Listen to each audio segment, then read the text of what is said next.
안녕하십니까. 대장동 관련 조작 인터뷰 사건은 피의자 김만배 씨의 단독 작품이었을까? 아니면 배후에 누군가 있는 모의 기획 작품이었을까? 하는 데 대해 알아보겠습니다. 화천대유 대주주 김만배 씨와 신학림 전 전국 언론노조 위원장의 대장동 허위 인터뷰 의혹을 수사 중인 검찰이 6일 김 씨 자택 등에 대한 압수수색을 했습니다.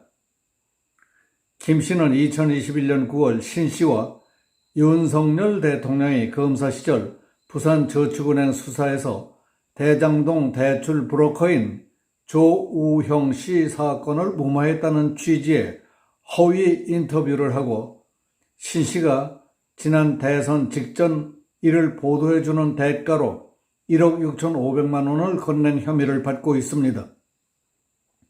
신 씨가 자문위원으로 있던 뉴스타파는 김 씨와 신 씨의 인터뷰를 대선 사흘 전인 2022년 3월 6일 보도했습니다. 김 씨는 인터뷰에서 2011년 대검 중수부의 부산저축은행 부실 대출 의혹 수사 당시 대출 브로커 조우형 씨에게 박영수 변호사를 소개해 줬고 박 변호사가 이 사건 주임 검사였던 당시 윤석열 대검 중수이익과장 등에게 힘을 써서 조 씨 사건을 무마했다는 취지로 주장했습니다. 이 보도 전후로 친민주당 매체들은 윤석열 후보가 2011년 수사 당시 조 씨에게 커피를 타줬다는 허위 내용을 보도했고 민주당은 대장동 몸통은 윤석열이라고 주장하기도 했습니다. 검찰은 이 인터뷰는 김만배 씨가 대장동 의혹의 방향을 이재명 민주당 대선 후보에서 윤석열 국민의힘 후보로 돌리기 위해 만든 가짜 뉴스라고 판단하고 있습니다. 더불어민주당은 지난해 대통령 선거를 사흘 앞두고 김만배 녹취 파일이 공개되자 대장동 비리의 몸통이 윤석열 후보라는 것이 확인됐다며 길길이 날뛰면서 공세 수위를 최고조로 높였었습니다.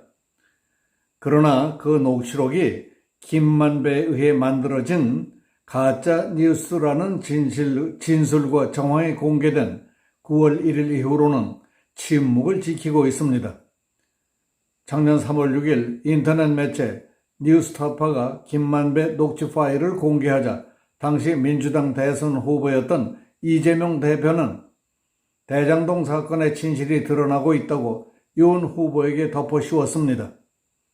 국회 법제사법위원회 소속 박주민, 김용민, 최강욱, 김영배, 박성준 의원은 다음 날인 3월 7일 기자회견을 열고 윤 후보가 대장동 특혜의 씨앗이자 출발점이라며 특검 수용을 촉구했습니다.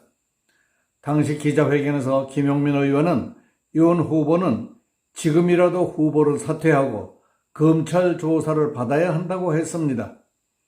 김영배 의원은 윤석열 주임검사와 박영수 변호사, 김만배 씨가 깐부였다는 게 확인됐다고 주장했습니다. 그러나 지난 9월 1일부터 그 인터뷰 내용이 허위라는 검찰 조사와 관련사 진술 보도가 뒤따르고 있지만은 민주당은 모두 침묵하고 있습니다. 권칠승 수석대변인은 지난 4일 관련 질문에 대해 내부에서 이야기된 바는 없고 사실관계는 계속 지켜보겠다고 했습니다. 박주민 의원은 5일 SBS 라디오에 출연해서 지금 단계에서 과거의 보도가 무조건 다 허위였다고만 이야기를 할 수 있는 것인지 더 살펴볼 필요가 있다며 언급을 자제하는 입장을 취했습니다. 지금까지 보도된 내용만 보더라도 이런 일을 어떤 결정 시스템이나 최종 결정권 있는 사람도 모르게 어느 특정인이 독단적으로 결단을 내릴 수는 없는 일이라고 생각합니다. 요구대로 응해줄 사람에 대해 큰 돈이 들어야 하고 선거의 당락과 정치 생명을 걸어야 합니다. 더욱이 음모와 공작까지 까발려지는 날에는 지금까지 살아온 명예와 인생까지 거덜이 날 텐데 그런 일을 어떻게 남이 결단을 내리겠습니까? 그렇다면 그 배후는 누구였을까 궁금한 것이 당연하지 않겠습니까?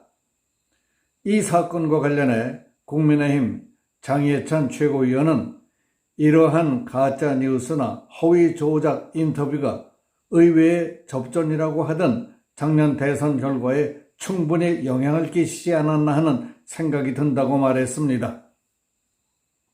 최대한 점잖은 말로 변죽만 올린 말이라고 봅니다.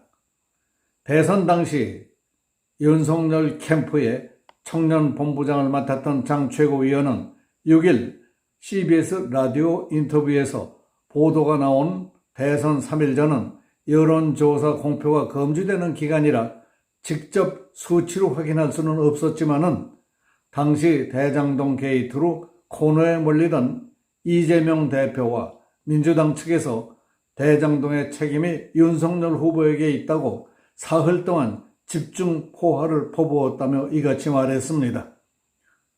장 최고위원은 이재명과 김만배는 원팀이라는 표현을 확신을 갖고 쓸 수 있다며 공동의 이해관계를 갖고 윤 후보를 떨어뜨리기 위한 대선 조작에 적극적으로 나섰는데 기획한 사람은 김만배지만은 민주당이 수동적으로 인용한 것이 아니라 기다렸다는 듯이 선거대책위원회 모든 관계자가 총동원돼 집중 공격을 퍼부었다는 것은 사전 교감 없이는 불가능한 일이라고 말했습니다. 김만배 씨는 2021년 9월 신학림 전 전국언론노조 위원장과 윤 대통령의 검사 시절 부산저축은행 수사를 할 때 대장동 대출 브로커인 조우형 씨 사건을 무마했다는 취지의 허위 인터뷰를 하고 이를 보도하는 대가로 1억 6,500만 원을 신 씨에게 건넨 혐의로 검찰 수사를 받고 있습니다. 신 씨가 자문위원으로 있던 뉴스타파는 김 씨와 신 씨의 인터뷰를 대선 사흘 전인 2022년 3월 6일 보도했고 민주당은 다음 날부터 윤 후보가 대장동 몸통이라고 공세를 펼쳤습니다. 장 최고위원은 이는 단순히 뉴스타파 보도 하나로 끝난 것이 아니라 KBS와 MBC를 비롯한 지상파 방송 뉴스에서 김만배 씨의 조작 인터뷰를 집중적으로 보도했고 이재명 대표를 포함한 민주당 선거대책위원회 주요 인사들도 60회 이상을 소셜미디어에 허위 인터뷰를 올렸다고 했습니다. 그는 이어 가짜 뉴스에 대한 징벌적 손해배상제나 배상 책임을 더 크게 부과하는 것 등에 대해 여야가 머리를 맞대고 논의할 시점이라고 강조했습니다. 장 최고위원, 이 양반은 짚을 건 다 짚으면서도 상대방을 너무 점잖게 대하는 것 같지만은 한마디 한마디 의미 있는 말이라고 봅니다. 이재명은 지금 단식을 핑계로 그러고 있을 때가 아닌 것 같습니다. 여기서 마치겠습니다. 감사합니다.